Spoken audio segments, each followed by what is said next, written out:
ओम नमः सिद्धेभ्यः।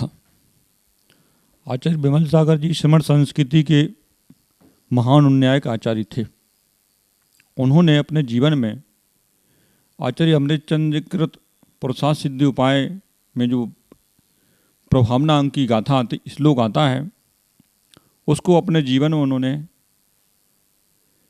चरितार्थ करने का प्रयत्न किया था। आत्मा प्रभाव निया रत्नात्रय तेजसा सतत में वे दान तपोजन पूजा विद्याति श्रेष्ठ जन धर्मा।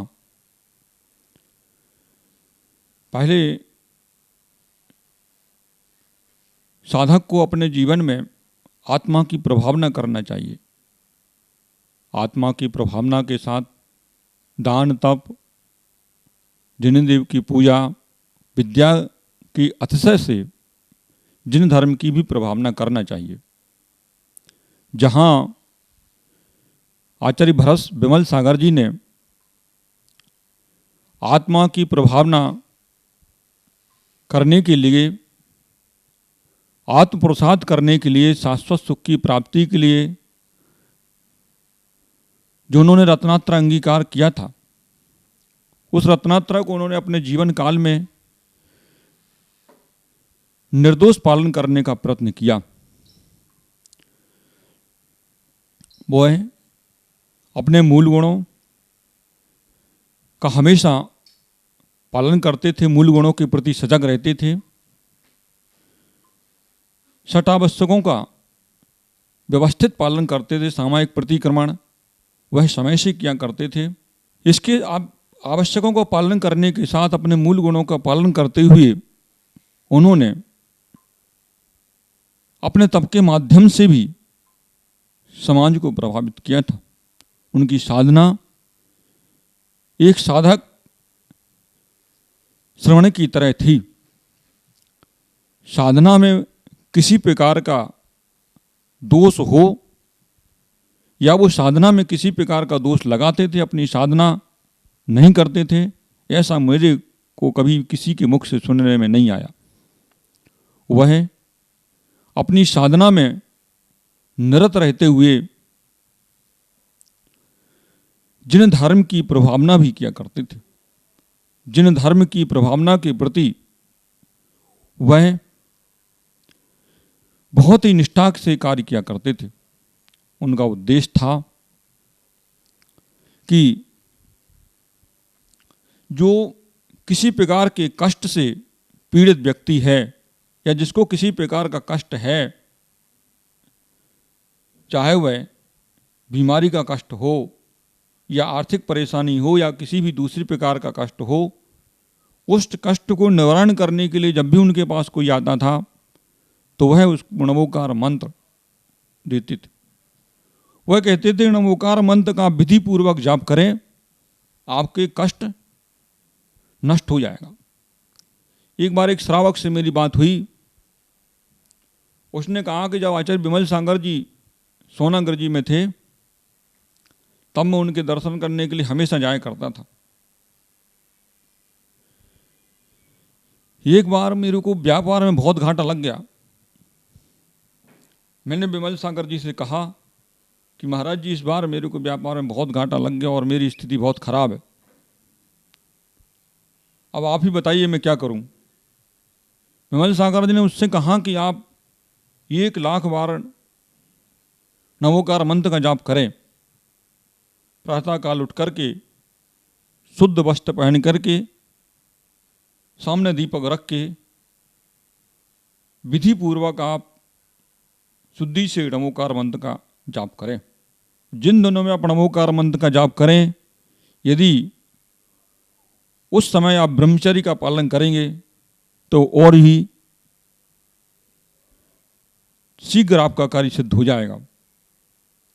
उस श्रावक ने मेरे को बताया कि जिस प्रकार से आचार्य विमल सागर जी ने मेरे से कहा था, उसी प्रकार से उसी विधि से मैंने नमोकार मंत्र का जाप किया और मैंने देखा कि महाराज जी ने कहा था 4 माह के अंदर ही पूरा करना, लेकिन मेरा नमोकार मंत्र पूरा ही नहीं हुआ था। जाप पूरे ही नहीं हुए, जाप चल ही रहा था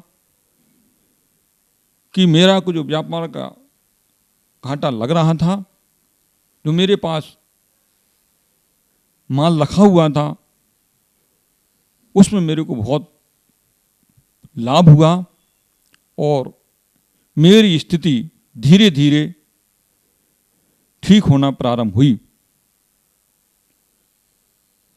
इसी प्रकार उन्होंने बताया था, एक बार हमारी पत्नी को बहुत बीमारी हुई, डॉक्टर ने भी मना कर दिया। डॉक्टर ने कहा कि इनकी बीमारी बहुत ठीक तो नहीं होगी। जब मैंने विमल सागर जी से कहा और उन्होंने पत्नी को नमोकार मंत्र का जाप करने के लिए दिया, पत्नी ने विधि पूर्वक नमोकार मंत्र का जाप किया और उनकी बीमारी ठीक हुई। डॉक्टर को भी आश्चर्य हुआ कि जिस बीमारी को हम पकड़ भी नहीं पा रहे थे, जो बीमारी मेरी समझ में भी नहीं आ पा रही थी, वह बीमारी इतनी शीघ्रता से कैसे नष्ट हुई। एक बार का संस्मरण मेरे को याद आ रहा है, जब आचार्य श्री विराग सागर जी गया से रफीगंज की ओर विहार कर रहे थे। मैं भी महाराज जी के साथ में था। गर्मी का मौसम था। उन्हीं के साथ एक जेनेतर विधायक भी विहार कर रहा था। उसने रास्ते में विराग सागर जी को एक विमल सागर जी से जुड़ा हुआ संस्मरण सुनाया। उसने कहा कि विमल सागर जी के जितने भी साधु यहाँ से निकलते हैं, मैं सभी के दर्शन करने जाता हूँ। जब विमल सागर जी थे तो हमेशा शिखर जी उनके दर्शन करने जाया करता था। उनका प्रभाव, उनका आशीर्वाद है कि मैं आज विधायक के पद पर प्रतिष्ठित हूँ। मेरी स्थिति तो बहुत अच्छी नहीं थी। मैंने एक बार विमल सागर जी के दर्शन किए और उनसे आशीर्वाद लिया। उन्होंने कहा कि आप नमोकार मंत्र का जाप करेंगे तो सब ठीक हो जाएगा।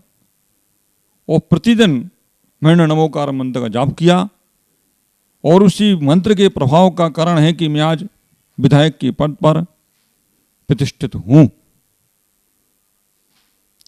मैं अपने क्षेत्र से चौथी बार विधायक के रूप में चयनित हुआ हूँ। इस प्रकार से आचार्य श्री विमल सागर जी से जुड़ी बहुत सारी घटनाएं हैं। एक ब्रह्मचारी जी थे, वो बीमार रहते थे। जब वह विमल सागर जी के पास गए तो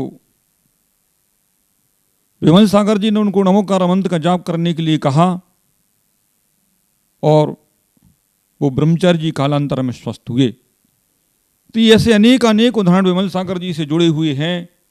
चाहे वह श्रावक का कष्ट हो, साधु का कष्ट हो, ब्रह्मचारी का कष्ट हो, उन कष्टों को दूर करने का वो प्रयत्न करते थे। उसके पीछे उनका कोई भी किसी भी प्रकार का स्वार्थ नहीं रहता था। निस्वार्थ भाव से वो करते थे। लालू प्रसाद जी यादव भी उनके पास दर्शन करने के लिए जाया करते थे। उन्होंने जहां एक और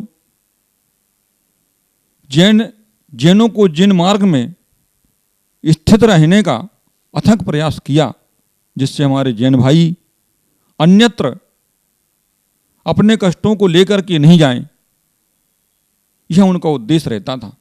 यदि किसी प्रकार का किसी को कष्ट है तो उस कष्ट का वो नवोकार मंत्र के माध्यम से ही निदान करे, ये उनका उद्देश्य रहता था। और मैं समझता हूं कि ये उद्देश्य गलत नहीं है। प्राचीन परंपराओं में भी देखने को मिलता है कि जब कोई श्रावक के ऊपर किसी प्रकार का कष्ट होता था तो मुनिराज ने उसको व्रत दिया। जितने भी कथानक हैं वो सभी किसी न किसी श्रावक के कष्टों से जुड़े हुए कथानक उपलब्ध होते हैं।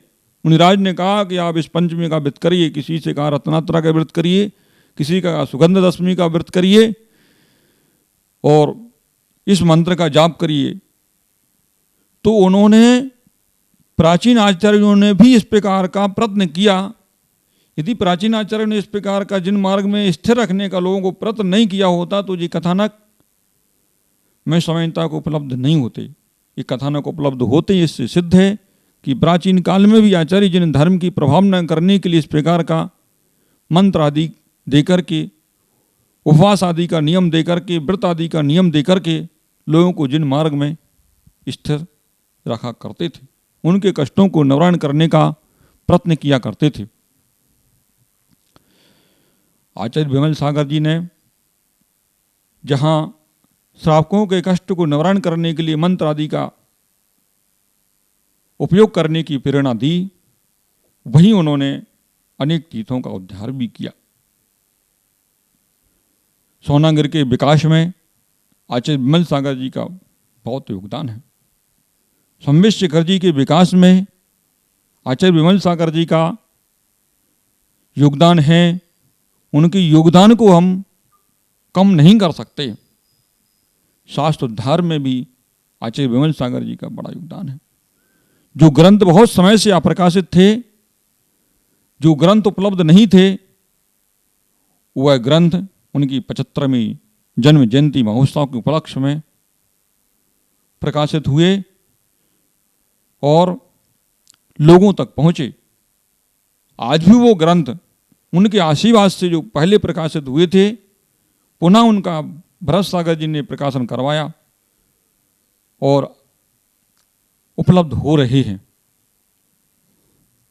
तो इनका, विमल सागर जी का संस्कृति के विकास के प्रत्येक क्षेत्र में योगदान रहा है।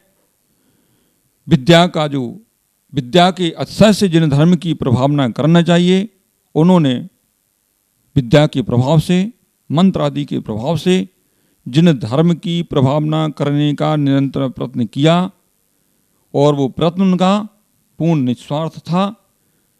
आज हम जितने भी उनसे जुड़े हुए लोगों से, उनके संपर्क में जो भी लोग रहे, उनसे मिलते हैं तो वो यही बोलते हैं कि विमल सागर जी बड़े दयालु थे, बड़े वात्सल्य प्रेमी थे, छोटे से छोटे व्यक्ति को वात्सल्य दिया करते थे। मैंने तो एक या दो बार मैंने दर्शन किए। एक बार मैंने उनके 1989 में सोनागिर जी में दर्शन किए थे। 20 पंथी कोठी में विराजमान थे। उसी समय मैंने ब्रह्मचर्य व्रत लिया था। बड़े उन्होंने प्रेम से मेरे को आशीर्वाद दिया था और उन्होंने कहा था कि मेरा आपको आशीर्वाद है, आपने जो ब्रह्मचर्य व्रत लिया है उसका आप अच्छे से पालन करें, आप करेंगे। उन्होंने प्रोत्साहित भी किया, वो आशीर्वाद भी दिया कि आप अच्छे से पालन कर सकेंगे, ऐसा मेरा आपको आशीर्वाद है। मेरे को बहुत प्रसन्नता हुई। एक बार मैंने उनके दर्शन संबित शिखर जी में भी किए थे। उस समय मेरी कोई उनसे चर्चा नहीं हुई, कोई बाहर से ही मेरे को दर्शन लाभ प्राप्त हुआ था। तो विमल सागर जी अपने एक महान साधक के साधना के साथ जिन धर्म की सतत प्रभावना किया करते थे और मैं समझता हूँ ये काम बहुत आवश्यक है। आज लोग कहाँ कहाँ जाते हैं अपने कष्टों को लेकर के, आप कल्पना नहीं कर सकते लोग क्या क्या करते हैं। आज कम से कम व्यक्ति जिन धर्म में लगा रहे, यह भी एक बहुत अच्छा कार्य है। किसी प्रकार की खोटी प्रवृत्ति नहीं करे, खोटी प्रवृत्ति से व्यक्ति को बचाना ये भी एक बहुत बड़ा कार्य है। तो उनके संपर्क में जो भी रहता था, जितने भी लोग आते थे, वो सभी जिन धर्म की प्रभावना के लिए ही तत्पर रहते थे, उन सभी ने जिन धर्म की प्रभावना ही की, उनके माध्यम से जिन धर्म की प्रभावना हुई। तो मैं समझता हूँ कि ऐसे महान ऋषिराज के चरणों में मुझे अपना नमन करना चाहिए। उनका मुझे सानिध्य भी प्राप्त करना चाहिए था, लेकिन दुर्भाग्य से मेरे को उनका सानिध्य तो अधिक प्राप्त नहीं हुआ, उनका लाभ नहीं हुआ। ऐसे महान आचार्य को मैं बारंबार नमन करता हूँ, नमस्ते करता हूँ। ओम नमः। जय बोलो परम पूज्य आचार्य श्री विमल सागर जी महाराज की जय। जय बोलो परम पूज्य आचार्य श्री सुंदर सागर जी महाराज की जय। परम पूज्य आचार्य श्री विमल सागर जी महाराज, a very pronounced personality of Jain history, very popularly known as Vatsalya Divakar. Vatsalya is affection, love, fondness, care, while Divakar is sun. Like sun always spreads its light equally to each and every area, each and every direction. In the same way, Acharya Shri Vimal Sagarji Maharaj always had spread his love, his affection, his care to each and every person who came in his association without being partial. It is very easy and very painless to be selfish in today's world because it is function of a coward. But it takes courage, lots amount of courage and determination to selflessly add values to others' life. Acharya Shri Vimal Sagarji Maharaj was one of them who have added values to his life as well as to others' life, and he has set a benchmark for each and everyone. He has increased the value of Jainism. His identity, his personality is a benchmark for us, an inspiration for us, for the youth generation of Jainism. He had been given birth by Acharya Shri Mahavir Kirtiji Maharaj, who was knower of 18 different languages. And Acharya Vimal Sagarji Maharaj had given birth to very well-known Acharya Shri Sanmati Sagarji Maharaj, who was again popularly known as Tapasvi Samrat. Tapasvi Samrat means the king of austerity, penance, perseverance, and king can only be one, and he was Acharya Shri Sanmati Sagarji Maharaj. When king can be one, his father also can be one. So Acharya Shri Vimal Sagarji Maharaj, he himself is a very phenomenal personality. Last but not the least, I would like to say that Acharya Shri Vimal Sagarji Maharaj, his life is not a mystery to be solved, but a magic to be adored. उनका जो जीवन है वो कोई रहस्य नहीं है जिसे सुलझाया जाए, बल्कि एक चमत्कार है जिसे पूजा जाए. So let us all together pay a tribute to his 25th Samadhi Divas to be celebrated at Samesh Shikhar this December. जय बोलो परम पूज्य आचार्य श्री विमल सागर जी महाराज की. जय बोलो परम पूज्य आचार्य श्री सुंदर सागर जी महाराज की. आप सभी को ज्ञात है कि परम पूज्य आचार्य श्री विमल सागर जी महाराज का उद्वारोहण 29 दिसंबर 1994 को शाश्वत तीर्थ समेश शिखर पे हुआ था. तो मेरा आपसे नम्र निवेदन है कि 29 दिसंबर को आप अपने गांव में, अपने शहर में, अपने घर में परम पूज्य आचार्य श्री विमल सागर जी महाराज के उद्वारोहण समारोह के उपलक्ष्य में अपने घर में पूजा विधान एवं आरती करें और सही 4:27 पे नमोकार मंत्र का पाठ करें एवं परम पूज्य आचार्य श्री विमल सागर जी महाराज को श्रद्धांजलि एवं विनयांजलि अर्पित करें. जय जिनेन्द्र.